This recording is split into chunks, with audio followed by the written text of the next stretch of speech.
Willie off the hook. It's not me, it's him. And it was almost 50 years ago. Let bygones be bygones. I'm an old man, Ferinia. All I got are me bygones. Well, ain't that the truth?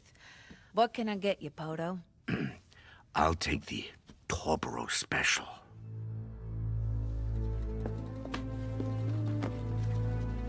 You looking for bad news? Or worse?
Everyone excited for the festival tomorrow? Dragon Day! I can't wait for the Sacky Tack races. What's the news? I've heard things, Poto. Dark things. Oh, no one can fight the things. No one can, or no one will. We fought a Fang! Oh, we're in so much trouble. Sea dragons. Oh, hello, ray lazy, low, hollow, well, dark in the deep. How does this child know this song? He spoke. Rumor is Black Carriage took 3 children in Dugtown last month. They're taking children now? When does this nightmare end? They took Sarah! What happened? The Fangs slurped the Black Slow Carriage! down, boy. Florid sword. They went to find the florid sword. What's happening?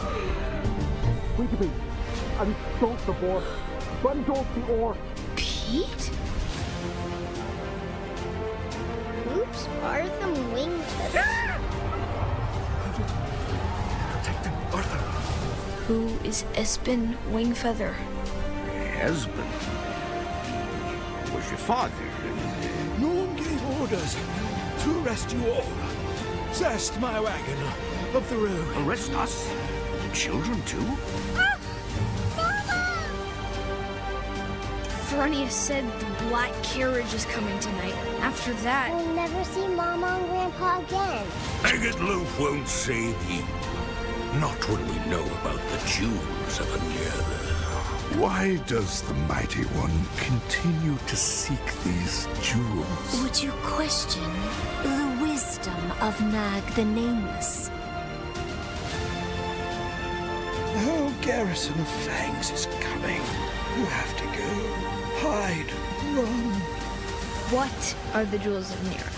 Your father was the High King of the Shining Isle. I was the Queen. You 3 are all that is left of that great kingdom. The jewels of Anira.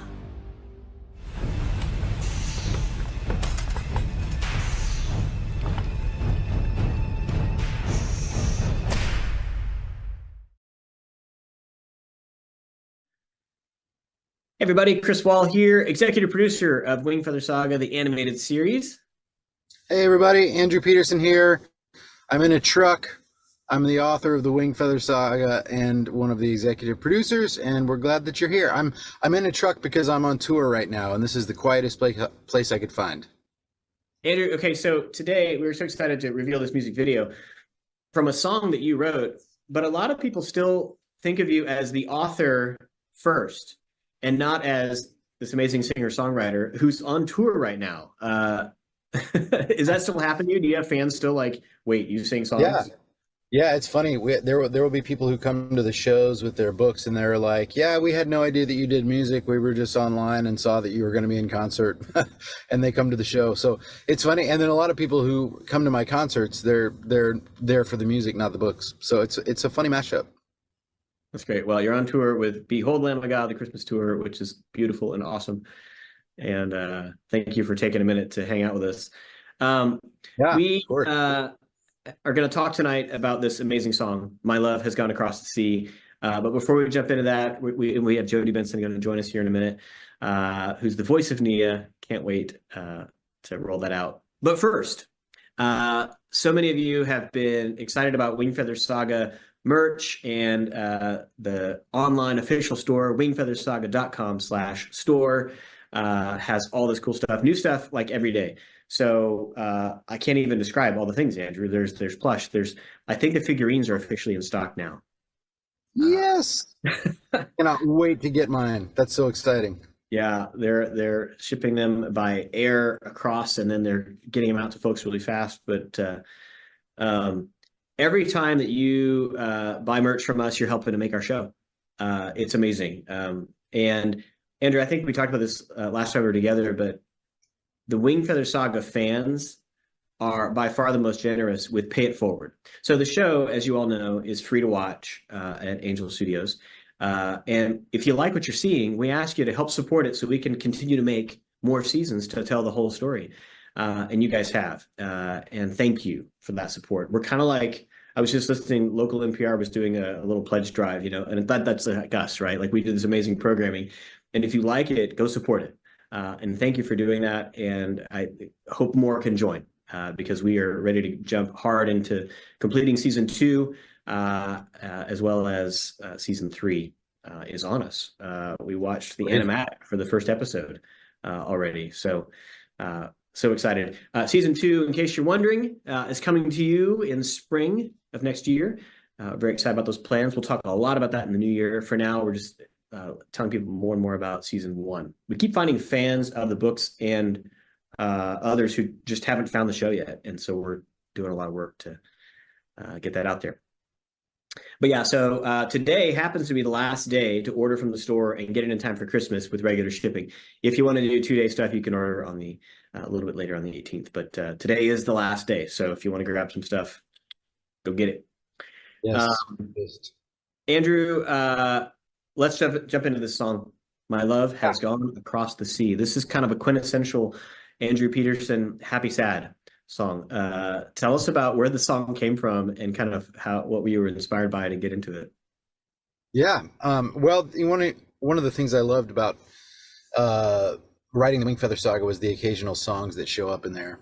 And I was sitting in the coffee shop working on that chapter in The Monster in the Hollows.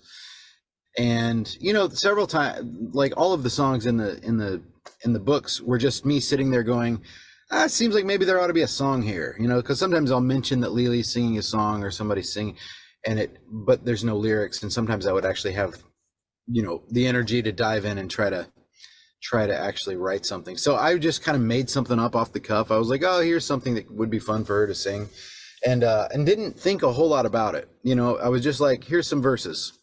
And because, I had no intention of ever actually putting real music to any of these songs. I just wanted them to live in the world of the story and be left alone. And so that was where it started. And it was so crazy when I got to that scene, when I was reading the book to my kids, the early drafts, and I got to that scene and I read the poem, I started crying, because that was when I realized that there was some weird subconscious, or I don't know how this stuff works, but God allowed the theme of the song fit so perfectly with what was happening in the story, in the broader story. It was this like weird little meta picture of what the whole story was about. So anyway, it just felt like a sweet gift. And then, I guess it was about a year or two later, when we were kickstarting book 4, we were, because we were raising money with the fans to do a really nice hardback edition of the fourth book, that somebody had the idea of one of the stretch goals being recording of one of the songs, and that was the lyric that my brain first went to. And I'm a huge fan of this singer-songwriter named Kate Rusby. She's from the Yorkshire Dales in England, and Ron Block, my buddy Ron Block, plays with her a lot. And but yeah, it's this really beautiful British Isles kind of like lonesome old folk tunes with this killer band. And so in a lot of those songs, you know, there are these like really heartbreaking, tragic ballads that are in all these old English stories, you know. And anyway, a lot of them involve, you know, people dying at sea, or there's a murder and whatever. There are these tragic stories.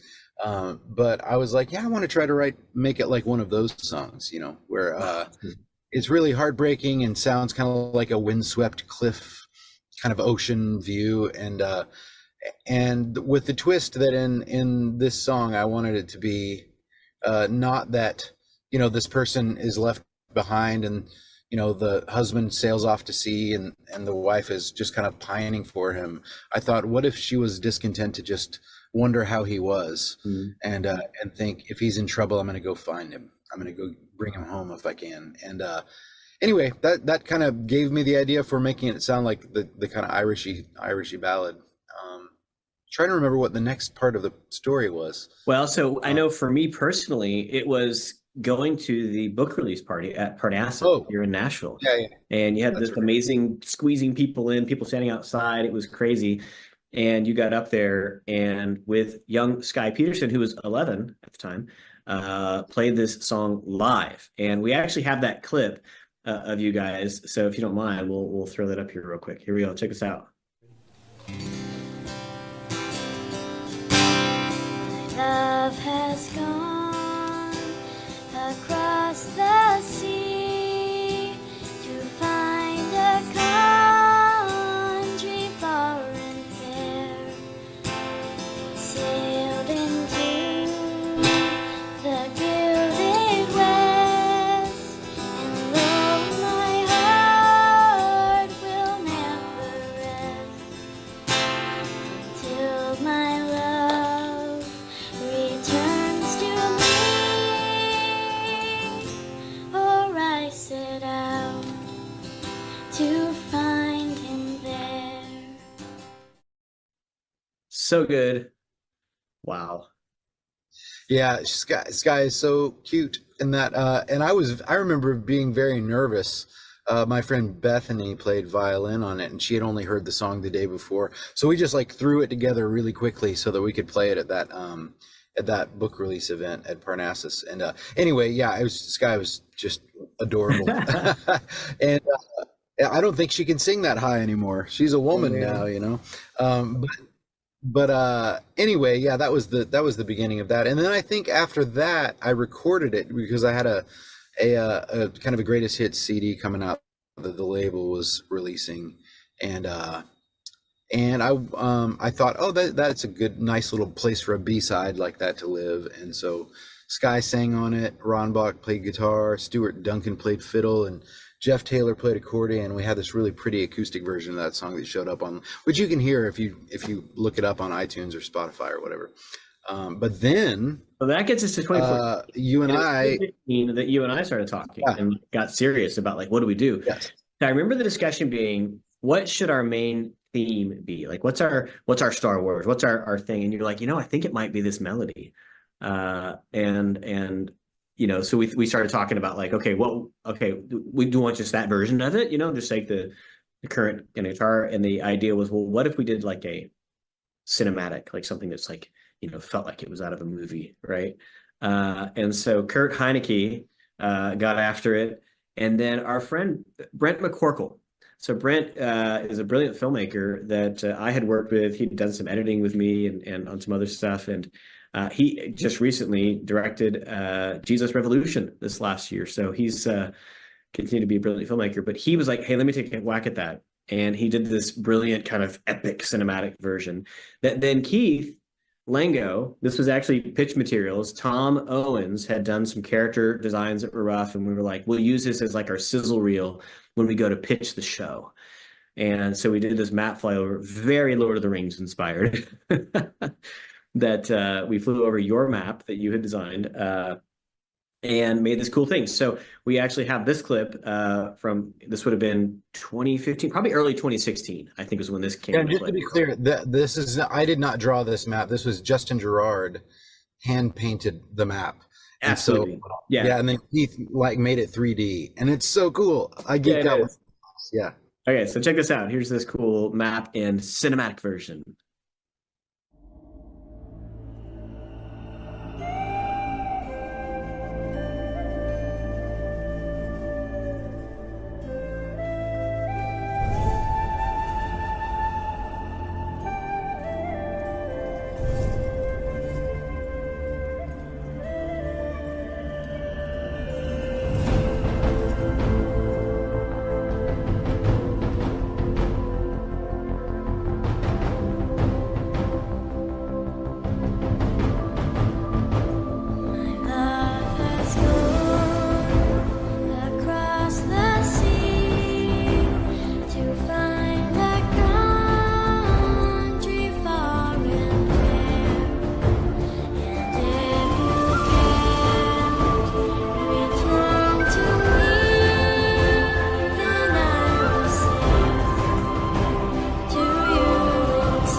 So cool. It's fascinating to see those characters, AP, because that was kind of Tom's kind of Hank Ketchum version, right, of the characters. And we played that thing in a lot of rooms, man, as we were shopping this thing. We did. Oh my goodness.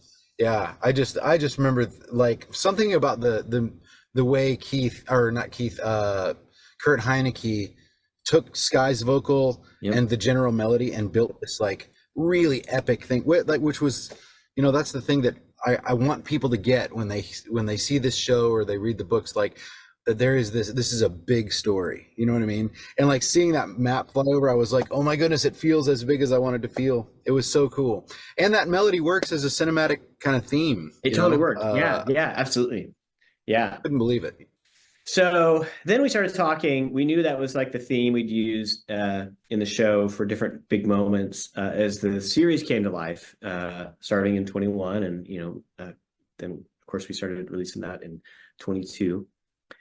But early this year, we finally got to what does that song look like in the context of the show? And we had this moment where Poto's injured and mortally so. And we thought, what if Nia sang a portion of the song, just a bit of it? And kind of this sense of grief, over what he's experiencing, and as a means to kind of help him, so we asked Jodi, of course, hey, could you give us this? And that turned into this incredible moment in episode 6 of season 1. Check this out here. Let me in.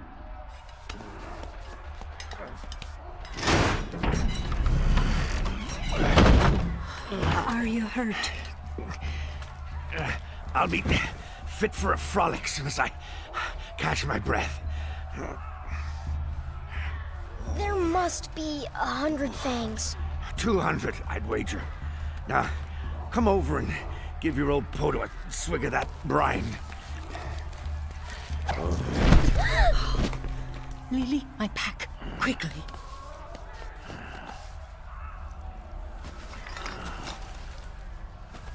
Stay with us, please. Grandpa? Papa! I sing a song for your Poto. Mama, what do we do?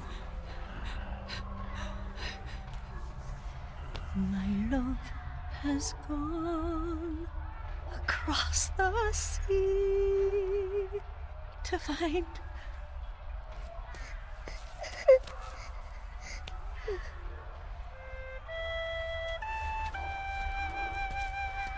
a country far and fair. He sailed into the gilded west.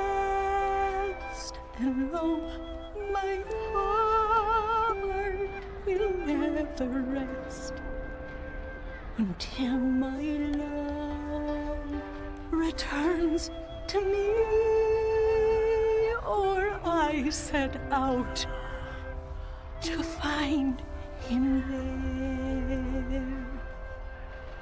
Come home,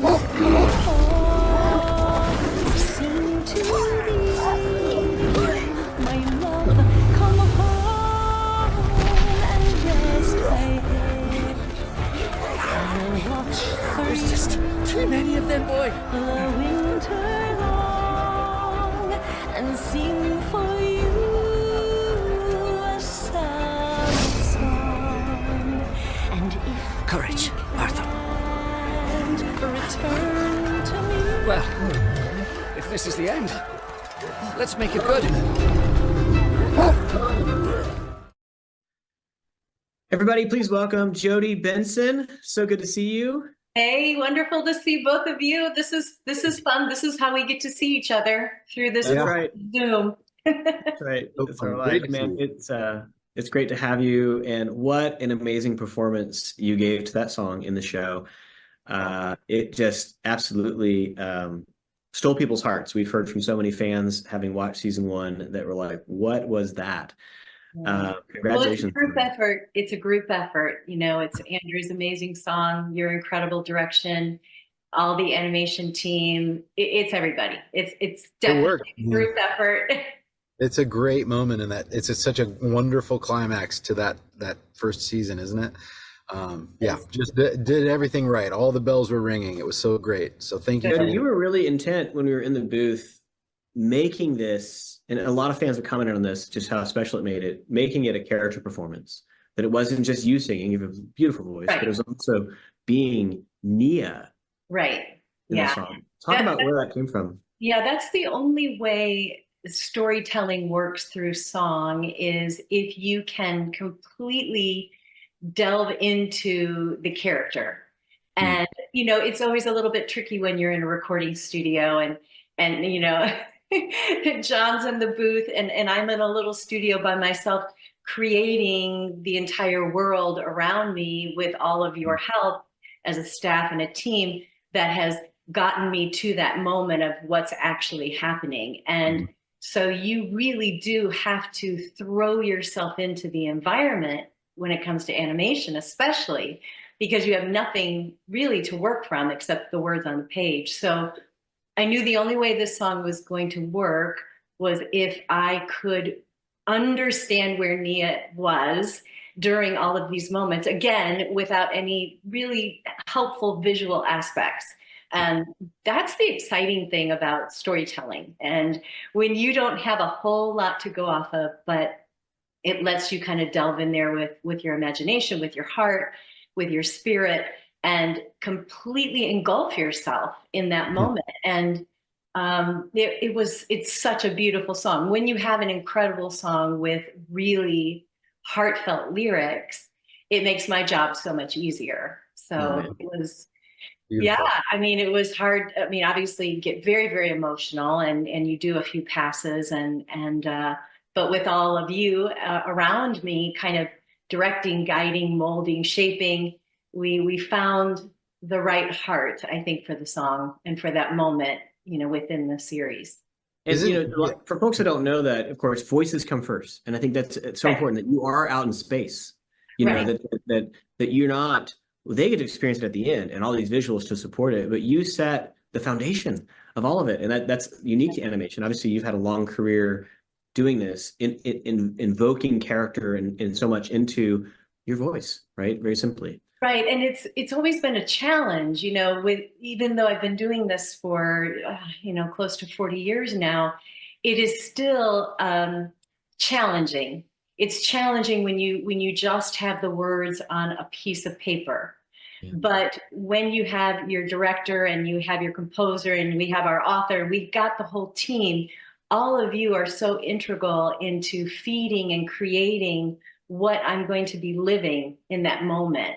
Mm-hmm. So without that, you know, it's kind of scary flying by the seat of your pants. But I had enough information, to really land and make sense of the story, and how important the song was. But again, it's a monologue that happens to be put to pitch.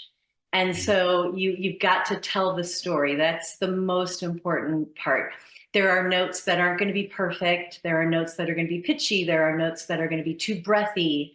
And that all doesn't matter. It needs to be a monologue. And you have to feel something when you listen to the song.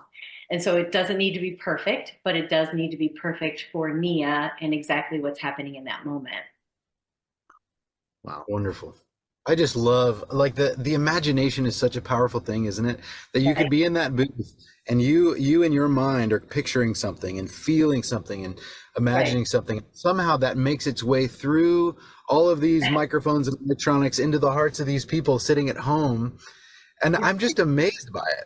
Like on the Christmas tour that we're on right now, Jill Phillips is a great singer, and she sings this song called "Labor of Love," written kind of about Mary giving birth to Jesus.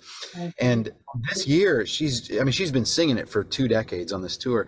And this year, I was just like, man, there is something happening up there. Like her voice is mature, and there's this amazing thing. And she was like, it's because this year on tour, every night, she said, I'm putting myself in a different part of Mary's story.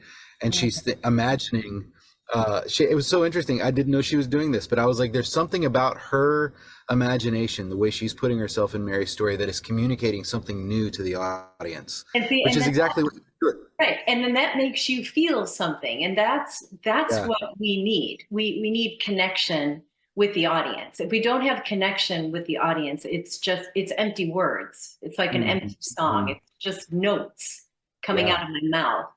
And if you remember, like, once I do it, I'm in the groove, and I'm like, let's go again. Like, talk to me right now. Cause I get in my zone and I'll be like, let me just do a couple more, and then we can stop for notes and tidbits, and we need this, and we don't need that. But like, once you're in the zone, you kind of just have to keep living in that moment.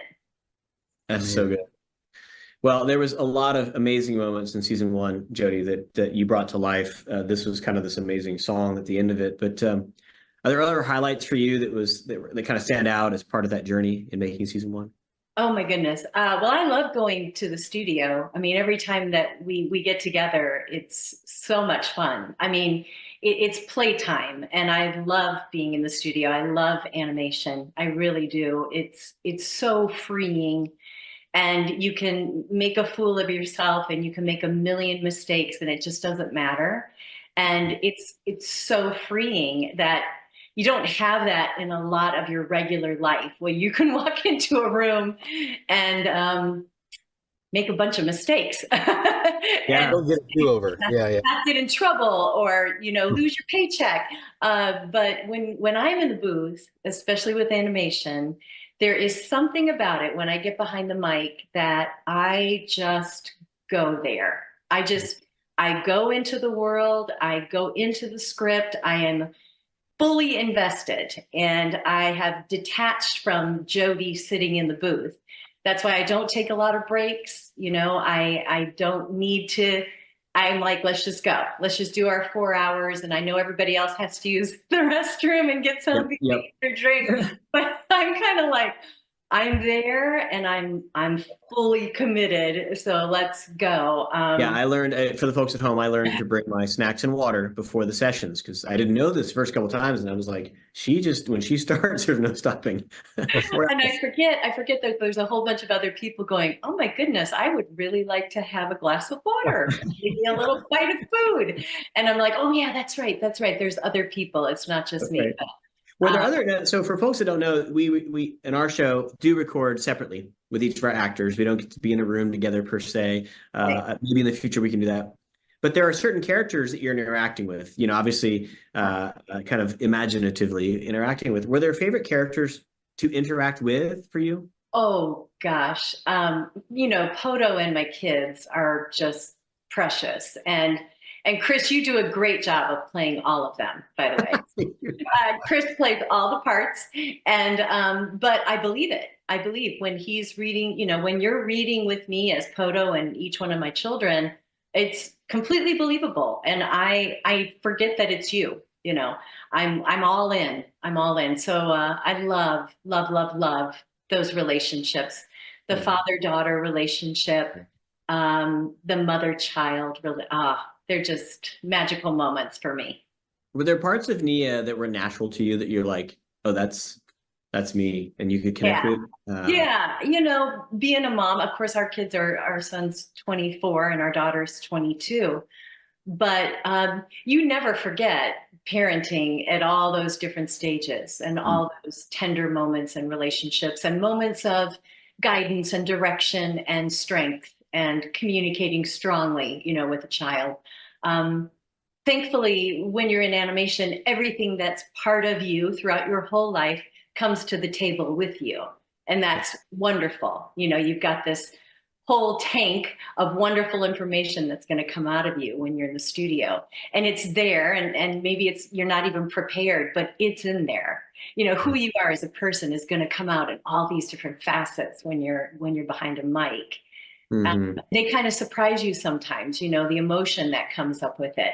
You know, my dad left when I was 11 and I didn't have a relationship with him at all. And so there are a lot of times when I'm reading with you, Chris, as Poto, and that relationship, because I didn't have that. And that's you know, a loss that I've had to deal with as an adult. And I get very emotional with those scenes regarding Poto, you know, wondering what that father-daughter relationship is like, because I don't have a lot to pull from for those scenes.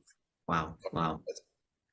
As that journey continues, that's going to be into season 2 and beyond. Their relationship goes through a lot of trials, and that's going to be beautiful to watch unfold personally. You know, and meeting the cast last year at the premiere, to meet Kevin and to meet the children in person was so huge for me. I think it was really a big deal for me. It may not have been a big deal for the rest of the cast, but I was so overwhelmed meeting them as father and these children that, oh my gosh, it was very overwhelming for me. Well, it was for the kids particularly. Kale Griffin and Romy, like, oh my gosh, you know, they of course, as young actors, look to you as just someone who's really filled out the space beautifully and carved a way for them to move forward, to know this is the kind of characters you can create. And it was funny because, like, meeting Kevin, I think he was kind of like, well, it's nice to meet you, Jodi, you know, actor to actor. But I mean, I was really like hugging him like, you're my dad.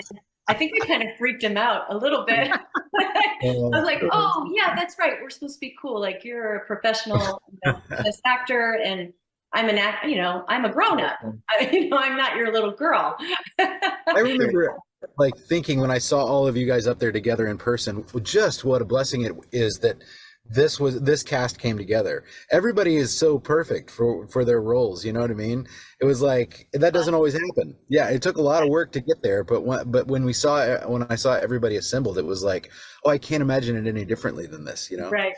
People always ask me, like, it's a good thing that you like kids, because, you know, doing Ariel for 37 years, you're around children all the time. It's a good thing you like kids, you know? And I always thought, oh, I never really thought about that, but I guess that's true. Same thing with playing Nia. It's a good thing that, you know, you like children, because you have to be a mom.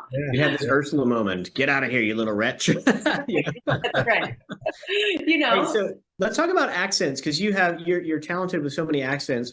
We talked at the beginning with Nia about, you know, that she's from Benrona, right? So she'd have, but she's hiding it. So fans have noticed, right, that she's got an accent, but it's like it's sneaking out. It's not fully present, and it was kind of a concept, right? We're like, well, she's in Scree, she probably needs to like pull that back a little bit and have kind of standard American English.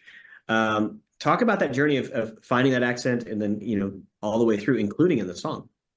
Well, if you remember, when the audition season was for your project, it was during COVID. So I was locked in my closet, you know, with my microphone, and I'm reading through the copy to try to pull together. And I'm like, what? This is a fantasy, you know, what is going on with this kind of dialect? So I really tried a whole bunch of things locked in my closet that day. And, you know, a little bit with a German thing, a little bit with like a a Swedish, a little thing with a British, a little thing with Scottish, which I'm not really good at, but I was kind of playing with that. And then I kind of landed into this sort of mixture of an Irish / I don't know what sort of dialect. And then it was the call of like, you got it. And I'm like, oh my gosh, what voice did I end up sending? I don't remember. So the first day, you know, that we all worked together, I was desperate, like, oh gosh, I hope they let me hear something that I sent for the audition, because I have no idea where we're going with this. Andrew, when you were reading Mia for the read alouds and for the audiobooks, did you give her an accent? I don't think I did.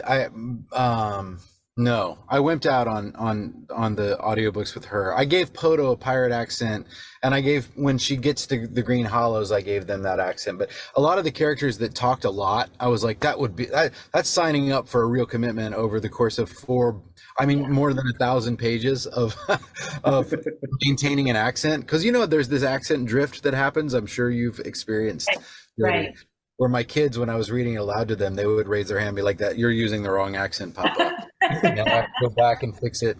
But no, I just read it straight. But I love the concept. I love the idea that, you know, one of the fun things about making this show is that we got to really dig in, like put even more flesh and blood on this story and ground it in a real world, you know. And so we were like, okay, if she's from there, where's her accent? She needs to have some kind of, but she's hiding it. So I love the way you kind of balance that. Like it's you hear it sneak out when she's talking to the kids, but it's not always there, you know, which is perfect. Yeah. Probably me winging it, basically, Andrew. It's probably just winging it. I mean, like, whatever comes out, comes out. And then I'm like, well, we could try one with a little bit, no, less, more. That's so good. Yeah. Well, we talked after the season came out and said, man, this song is so powerful. Jodi, would you be willing to film a behind-the-scenes music video to do it? And you were so great to say, yes, let's go for it.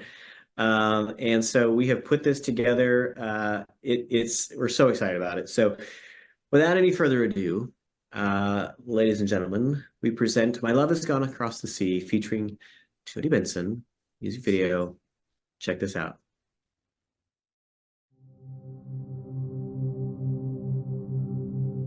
My love has gone across the sea to find a country far and fair. He sailed into the gilded west, and lo, my heart will never rest until my returns to me, or I set out to find him there. Come home, I sing to thee, my love, come home and rest thy head. I'll watch for you the winter long and sing for you a summer song. And if you can't return to me, then I will sail to you instead.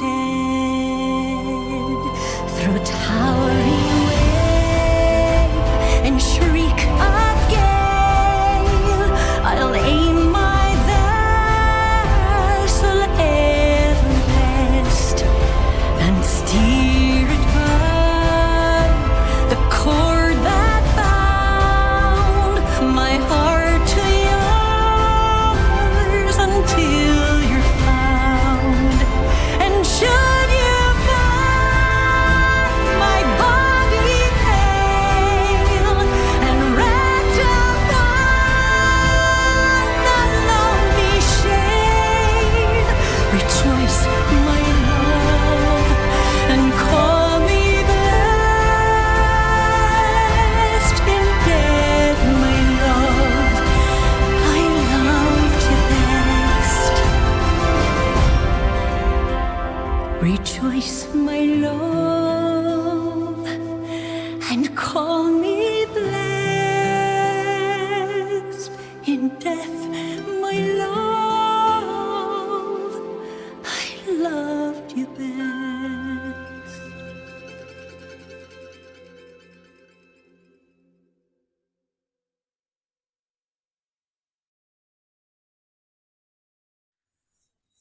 There it is. Amazing. Thank you, Jodi. Folks, if you love the music video as much as we did, go find it. It's live on YouTube, or will be just after you've seen it here. Share it with your friends and family. Tell them about what you got to see just now. Jodi, that was an amazing performance. Once again, channeling that song in the booth. Tell us about that experience. Well, it was so fun, and all of you were so, well, first of all, congratulations to the entire team. I mean, with Angel Studios, Wingfeather, all of our creative team, all of you, and some special people that I was able to invite into this project to work with was my son McKinley and his wife Mackenzie. And so that was so exciting when all of you said, hey, we're going to do this in Atlanta. And I said, well, I happen to have an amazing team. So our son is a filmmaker, a videographer. Our daughter-in-law, daughter-in-love is what I call Mackenzie, is an incredible portrait photographer, set dresser, all of the above. So the two of them just created that beautiful set. And we had Patrick Joshua as our DP, and we had M. Carter as our beautiful production designer, and with the mood board. And this was the first time that I had worked with my son and his wife since they've been married. So the two of them together as a team. And it was magical. It was so much fun. We had an incredible day shooting this together. And I was just so blown away at how organized they were, their schedule, their shot list. Everything just went smooth. We finished an hour and a half early. I mean, who does that? And they cleaned up the entire set and the whole studio and made it look pristine. When the people walked back in, they said, we've never seen anybody rent our space and return it better than when you all walked in. And I was so proud, but just blown away at their professionalism. I know they're both talented, but I can be, I can step back as a mom and just look at them as professionals. And They really are. And Jodi, whenever someone does this, can my kids help you? Like, can I see what your kids do? And so he shared some stuff. And we're like, oh my gosh, yeah, he'd be great. And we knew he'd have a rapport, right? That's always something you want. And it wasn't, I couldn't be there. So we were like, we got to trust somebody to get there. And what we got back demonstrated all of that. And of course, John got to join as well, your longtime engineer. Yes, he's been my engineer on and off, mostly on for almost 19 years. We worked together here in Atlanta. And so I kind of begged him, he doesn't like to be on camera, but I begged him to be in there with us because it was so important to have him be there, because it's just the two of us, he and I, here in Atlanta with all of you, everywhere around the world. So I really wanted him to participate. So between Mackenzie and McKinley and John and Patrick, it just felt like home, and all of them incredibly talented people. And I was so honored to work with everybody that day. And Jodi, I don't know that Andrew knows this, but you actually learned the melody so you could play on the piano. Yes. In that little bit. That's in there. That's so yeah. funny. So that was McKinley's idea. He said, you usually work with a piano. And I said, I didn't have a piano in one of the booths that we had worked on before. And so I had two pianos, and I don't play piano, but I can play notes as I'm learning a song. And so that was really fun. He's like, I'd love to incorporate that and how you look at the lyrics and how you look at the notes and kind of plunk things out. So that was really special. Yeah, it was great. Well, it's a feather in my cap. I never would have dreamed that Jodi Benson would end up singing this song back when I wrote it. So thank you. Thank you for being part of it. Sweet thing to say. Oh my gosh. Well, I wanted to do you and your daughter Sky justice on it, and and what a beautiful rendition that you have and that she has. And so I'm just honored to get to tell Nia's story in through this beautiful music video. Now, Jodi, on that day, some fans have noticed that Mackenzie, I believe, helped with this, but we got some photos of you wearing some Wingfeather merch. Yes. It was so much fun. They were like, well, do you want to model it? I said, no. I'm not a model. But if you would like a mom to throw on some of this stuff, we can have fun together. So I was actually down at Mackenzie's studio is in their apartment.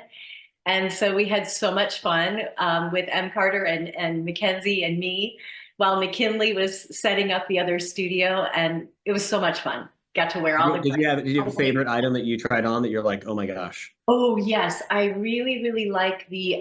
It's like a heather green sweatshirt. It's Wingfeather Saga. I really love that one, and I love the fanny pack. Now, of course, I'm from the time period where you wear fanny packs around your waist. But so I put it on for the photo, and both of the girls were like, "No, that's not how you wear that. You wear it." I'm like, but it's a fanny pack. No, it goes over your shoulder. So I guess I wasn't cool enough for that, but that was really cool too. I do like that. I'll call it a fanny pack. I like it. There you go. Well, thank you for being able to do that. And fans have seen it in the Wingfeather store and they love it. It's just delightful. Oh, good. Well, thank you, Jodi, again, for taking time here to roll this music video out to the world. Such a sweet thing. And I'm so glad to have you on the show. You're done with Voice on season 2. Yes. Is there a special moment from season 2 that you're so excited for fans? Oh my gosh. But I don't want to tell anything because it's spoiler. No, Just to say there is serious adventure, like serious, stressful, suspenseful. Oh my gosh. So I'd be reading the script at home before going to the studio. I'm like, oh my God, this is going to be amazing. And so I'd get there the next day and, I'm just like sweating because you're running and I'm being chased and don't want to tell any more, but very suspenseful season. It's like nail biting. I can't wait. Well, lots to show. Season 2 coming out in the spring. Jodi, thank you again for taking the time and we will see you again very soon. Thank you both Merry so Christmas. much. Love to both of you. Merry Christmas. And thank you so much to the Wingfeather family and all the supporters and all the fans. We really appreciate it. And I'm glad you like the new music video. We're super excited about it. Merry Christmas. Merry Christmas. Bye. So good to have Andrew and Jodi joining us here. And thank you all for tuning in. A couple things to wrap up. Reminder, today is the last day. If you want to order from our Wingfeather Saga store, wingfeathersaga.com/store, the official merch store, to get it in time for Christmas. And you can do that. There's so many cool things out there. Sarah's Locket, if you haven't seen it, is out there. The Christmas ornaments have been discounted. They're now 50% off. They're really beautiful. And they, can be beyond Christmas. They can be decorations around your room. Rangers Guide's out there. There's a new map of Scree that we just finished that shows the areas of season 1, 2, and 3, frankly. And then there's, of course, DVD and the hoodie. The sweatshirt that Jodi talked about is very cushy. It's super soft. It's very popular around the office. There's some beanies, all kinds of fun stuff, and new socks. In addition, there's some new stuff like the Toothy Cow plushie, the Thwap plushie, Sweeblin, and then a bundle if you want to get all those guys together, which is cool. Thank you so much for watching, and go find the music video. Just search for My Love Has Gone Across the Sea featuring Jodi Benson. And share that link with your friends and family. It'll help them learn about the show, and maybe they'll be inclined to watch. We'd love it. Thank you all for joining, and we hope you have a Merry Christmas. I'll see you soon. Take care.